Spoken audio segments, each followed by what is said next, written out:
Marc Proust est revenu en Vendée plus d'un an après son transfert à l'hôpital de La Roche-sur-Yon, où il a passé plusieurs jours dans le coma. De son dernier passage ici, en mars 2020, il ne lui reste que très peu de souvenirs. J'ai plein de flashs, plein de photos, et je n'arrive pas forcément à les mettre toujours dans le même ordre, même maintenant.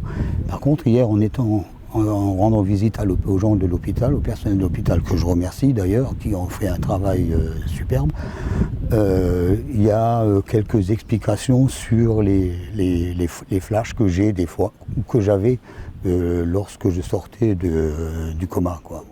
Si pour lui les souvenirs sont encore flous, pour sa compagne, il reste vif. C'est des moments qu'on n'oublie pas. Et quand Marc était là, en Vendée, j'étais comme une automate, anxieuse. Mais la chance qu'on a eue, c'est qu'on a eu les contacts faciles avec le personnel. Il faut le dire, ça, parce que ces gens-là, ils font un... Bon, excusez-moi, ils font un tel travail. Ce retraité de 70 ans a gardé peu de séquelles de son hospitalisation, sinon un peu de fatigue et de nervosité. Plus d'un an après, le couple se dit plus soudé. Il voit désormais la vie et la maladie autrement.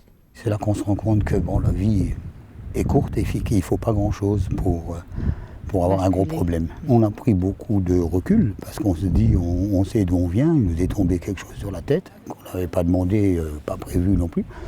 Mais bon, faut être philosophe, faut se dire que la vie continue. On plaisante un peu plus maintenant. Oui, ah oui, on n'a jamais autant ri sur des sujets, c'est bizarre. Oui. On a des fous rires par moments parce qu'on a passé un cap. Finalement, cette épreuve aura permis à Marc Proust de retrouver un lien avec la Vendée, terre d'origine de ses ancêtres.